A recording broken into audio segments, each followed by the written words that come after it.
Hello बच्चों, मैं शशि कुमार। मैं एसपीसी गया चैनल से बोल रहा हूं। सबसे पहले सभी बच्चों को, हमारे जितने भी बच्चे हमारे वीडियो को देख रहे हैं, उन सभी को होली का बहुत बहुत बहुत शुभ हार्दिक कामना। और उनको होली का रंग उनके जीवन में ऐसे ही रंगीन बन के आए और अपने जीवन उनका रंगीन हो जाए, ये हमारी शुभ आशीर्वाद है, कामना है। बहुत खुशहाल ढंग से आप रहें अपने जीवन में। तो आज मैं आपको पढ़ाने वाला हूं चैप्टर नंबर 2 का, कि संधारित्रों को अगर समानांतर क्रम में जोड़ा जाए तो उसका रिजल्ट क्या आता है। तो लिखने वाला हूं दूसरा नंबर में है। ऐसे मैं पिछले क्लास में बताया था कि संधारित्रों को कितनी तरह से जोड़ा जाता है। तो दो तरह से आपने देखा था, श्रेणी क्रम को हमने जोड़ के बताया था। अब है कि संधारित्रों को समानांतर या पार्श्व क्रम संयोजन, ये आपका है। तो ये होता क्या है, इसमें होता यह है कि समानांतर का पहले मतलब समझिए। कॉलम, आपने क्लास 12 में मैट्रिक्स पढ़ा होगा। मैट्रिक्स में कॉलम होता है। कॉलम का मतलब आमने सामने, है ना। और श्रेणी माने होता है ऐसे बगल में। तो सीरीज तो आपको पढ़ा दिया। और इसका अंग्रेजी होता है parallel combination of the capacitor. Parallel combination of the capacitor, इसका मतलब होता है। अब जानना है कि पैरेलल होगा कैसे, तो देखिए इस तरह से ऐसे ऐसे, इस तरह से ऐसे ऐसे, ध्यान दीजिएगा। ये आपका पैरेलल कॉम्बिनेशन होगा। इसमें दो दो प्लेट हैं, P1 P2, P1 P2 और ये P1 P2। अब ये देखिए इस तरह से ऐसे, इस तरह से ऐसे, है ना, ये विद्युत है।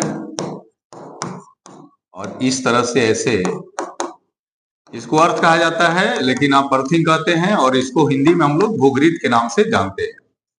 तो हम अभी बताया आपको कि तीन संधारित्र को लेना है, वैसे समानांतर ऐसे जोड़ देना है, एकदम इस तरह से ऐसे जोड़ देना है।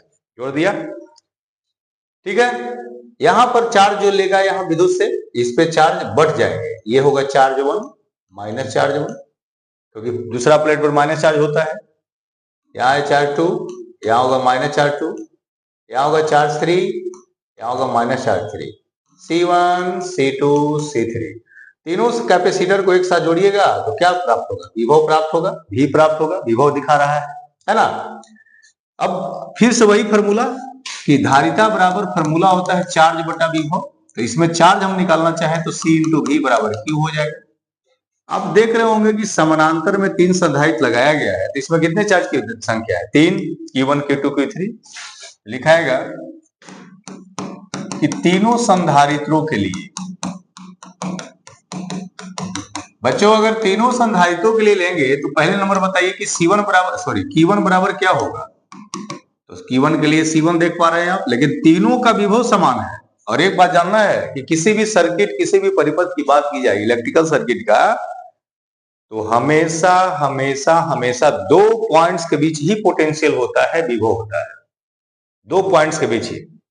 ये देखिए पॉइंट 1 और पॉइंट 2, अगर मैं इसे ए से डिनोट करूं, इसे बी से डिनोट करूं तो अच्छा रहेगा। दोनों पॉइंट्स के बीच में ही पोटेंशियल दिखा रहा है, जिसको भी कहा जाता है। तो Q1 बराबर आपका हो जाएगा C1 इंटू V, और Q2 बराबर हो जाएगा C2 इंटू V, और Q3 बराबर हो जाएगा C3 इंटू V। ठीक है। अब तीनों को आप ऐड कर लीजिए तो Q1 plus Q2 plus Q3 अगर करेंगे तो Q क्यूब में जोड़ेंगे, चार्ज को चार्ज से जोड़ेंगे तो चार्ज प्राप्त होगा। चार्ज दिखा गया। अब इसमें देख रहे होंगे कि क्या कॉमन होने वाला है, तो कॉमन आपका V होने वाला है। तो V कॉमन आप कर सकते हैं, तो आपके पास आएगा C1 V plus C2 V plus C3 V, और V कॉमन आप कर लीजिए। तो V कॉमन करने के बाद आपके पास C1 plus C2 plus C3 हो जाएगा। इक्वेशन नंबर आप 1 मान लीजिए, कोई दिक्कत नहीं। बच्चों अब हम करने वाले क्या है कि ये तीनों जो कैपेसिटर दिख रहा है संधारित्र, तीनों की जगह पर इक्विवेलेंट, अभी जैसा कि मैंने बताया था श्रेणी क्रम में, वैसे ही यहां पर संधारित्र को लगा देना है समतुल्य संधारित्र। लिखा जाएगा यदि तीनों संधारित्रों के स्थान पर समतुल्य संधारित्र लगा दिया जाता है, जिसका धारिता Cp, P का मतलब पैरेलल होता है, यहां आप देख पा रहे हैं कि P का मतलब पैरेलल, इसे समतुल्य धारिता भी कहा जाता है। Cp आवेश Q और विभव भी हो तो क्या लिखाएगा, तो लिखाएगा यहां क्या, तो Cp बराबर यानी Q बराबर जैसे वहां पर Q बराबर Cp इंटू भी लिखा जाएगा। इक्वेशन इसको सेकंड मान लीजिए। आप देख पा रहे हैं कि पहला में Q बराबर लिखा हुआ है, दूसरा में भी Q है, दोनों का LHS में है सेम है, तो RHS भी मिला दीजिए। तो समीकरण में लिखाएगा 1 और 2 से तो आप क्या देखेंगे, तो यहाँ Cp इंटू भी लिखिएगा, वहां लिखिएगा भी into C1 plus C2 plus C3। अभी से भी कैंसिल कीजिए, आपके पास आ रहा है Cp बराबर C1 plus C2 plus C3।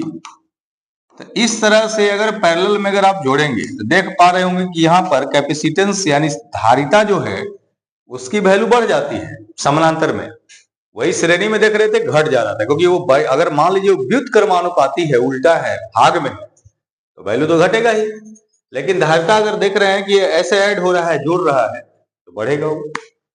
तो इस तरह से आपने संधारित्रों का संयोजन पढ़ा कि श्रेणी क्रम में धारिता का मान कम जाता है और समानांतर या पाशर क्रम में धारिता का मान बढ़ जाता है। तो धन्यवाद बच्चों, हम लोग फिर से अगले वीडियो में हाजिर होंगे, तब तक के लिए जय हिंद जय भारत।